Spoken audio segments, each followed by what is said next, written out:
Hopefully you guys are enjoying all these shows we're putting out this year and the style that we're doing them. But on this episode here, we're going to join Tyler Hickman, who is Chad Spangler's stepson. And Chad is the guy that killed Hook in one of the first installments, that 206-inch giant Ohio buck.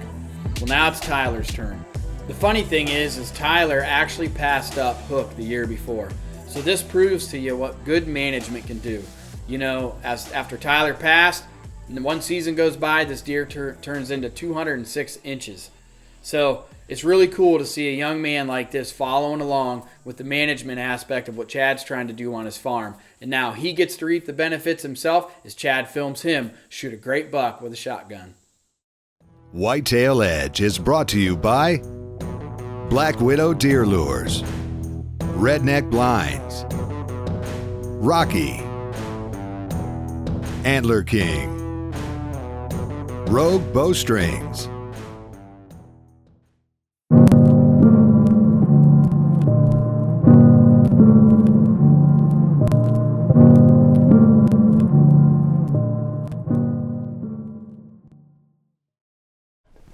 This is just unreal, man. This is unreal. I got Tyler behind the camera. This deer's been daylighting every day this summer. Every day. I cannot believe he's out. Look at the sunlight. What time is it? It's 6:08. 6:08. I can't believe it. Man, 6:08. Unreal. Thank you, Tyler. I love you, man. Unbelievable. Unbelievable, guys. So I started off my year filming, behind the camera for Chad, and we had this deer we had a lot of history with. So we put all our focus towards him, towards killing that deer, and we were lucky enough to harvest him all on film, and it's actually already aired on the Whitetail Edge web show. It's season 3, episode 2. So if y'all want to see it, I really encourage y'all to go and see it and take a look at it, because it was an unbelievable hunt. It was a can't miss episode. It was awesome. It was just unbelievable. Well, we just got in a tree. It's October the 17th. We're sitting over at Antler King clover plot. There's this creek right out there at about 50 yards that Brow died and daylighted in yesterday at 6:40. So we're up in this red oak tree on the edge of the food plot, gonna try to make it happen tonight. Weather's perfect. We just had a cold front roll in 2 days ago, or yesterday was the first day of the cold front, so pressure's up, our hopes are up. We're gonna see if we can't make something happen. Not much was actually happening on our farm in Ohio. We had a few deer that they disappeared, and we were getting pictures. We went and hung a set and thought we had them zoned in. We're gonna get in on them, and it just never worked out. Ben Rising here with Whitetail Edge. Are you wanting to give yourself an edge? If you are, check out the brand new Black Widow smoking stick. It's an unbelievable product with a burn time of 3.5 hours. No more getting in and out of the stand every hour to relight another stick. This one will last all evening or all morning during your hunt. It's a great product. You got to give it a try. BlackWidowDeerLures.com. Chad had a farm leased out in Illinois, and we were going to go out there and do some filming and try to get him on one in Illinois. And the hunt was tough out there. It was brutal cold, and the rut, didn't really produce what we were thinking it was going to produce. We had a bunch of good activity, but nothing big, nothing worth shooting. So we come back to Ohio, and we got there about, I want to say we got back in November, the end of November, and really put a lot of focus towards getting zoned in on one and for me to kill. So we were hunting in this one particular field looking for a deer we call Broken. He's a big 150-inch 10-pointer, just a solid deer.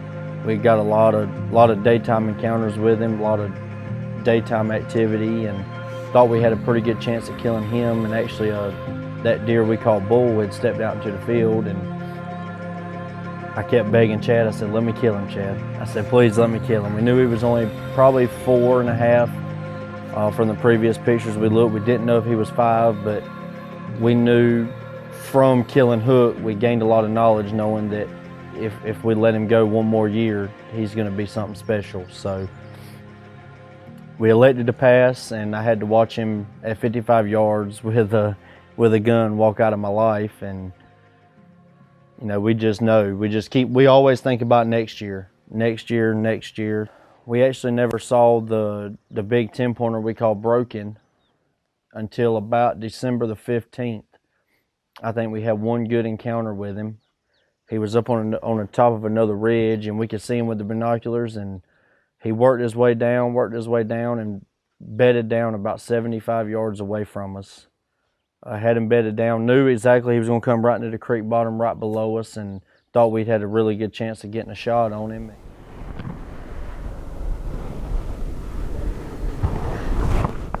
Well, we're down in the creek bottom close to a deer we call Broken's bedding area. Ended up laying eyes on him this morning about 150 yards away. And right now he's bedded down about 75 yards from us, but he's in stuff too thick to shoot. We're just gonna have to wait him out and see if he won't make his way this way. He ended up getting up and walking the complete opposite way. Never could get a shot on him. It was through the brush, and we didn't feel like, you know, we didn't want to make an unethical shot because we knew it was going to be marginal, so we elected to just let him go again. So it was getting down to the nitty-gritty. I think December 17th, a couple of days after that, it was still gun season, and we went to another field where we knew we had previous history of a deer we call drop tine and brow tine. They always used that field. We hadn't seen them in a while on camera, but we knew they were there, and we knew at some point they would show up. And it was getting later on into the night, and we had a really nice solid 10-pointer coming through the woods that we thought was brow tine, and we got set up and got ready to kill him, and realized it wasn't him, but we had pictures of him as well, and knew that he was a really nice deer. And he was not, we'd only got a couple pictures of him early season. He wasn't really regular on our cameras. We hadn't seen him that much, so we knew if we were going to make something happen, we knew we had to get a kill on film. So we decided to take him, and he come out into the field and was feeding in the Antler King lights out. They were tearing it up. There was probably 20 deer in the field that night, and we knew it was time. He worked out. He got into about 135 yards is the closest he got, and I pulled the gun out and got it set out the window and got my sights on him, and I was nervous. I haven't actually killed a buck in probably 5 years, just passing up deer, having encounters, it just not working out, so I was torn up.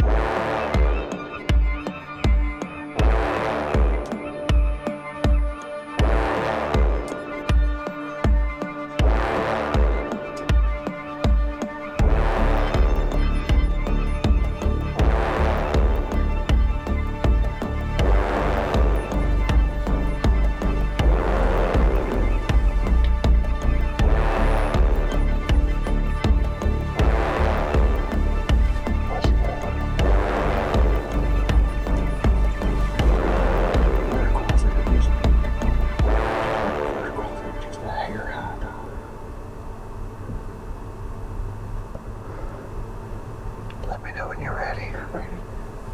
Take your time.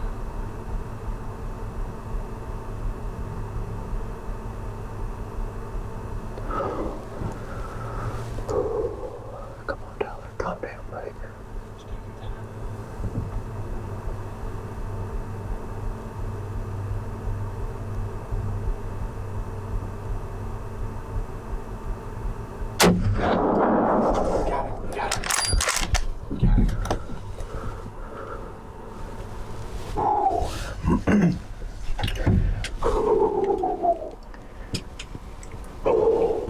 You ready for your second gun season? We just killed a big 9-pointer. Oh man. First time I've tagged out in 5 years. Man, it's been a grind. We've hunted hard this season. I forgot to turn the second camera on. It's okay. Man, we've hunted hard this season, I'm telling you. I think we got a good hit on him. He mule kicked. He went straight up in the air, so. Yes. Oh, man. Oh, man, we did it. Thank goodness.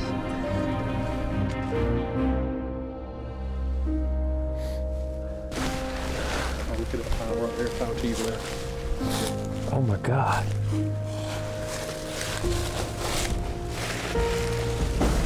He's dead right here.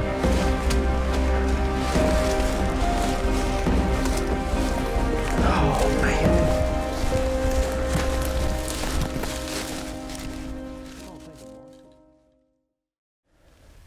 Here he is.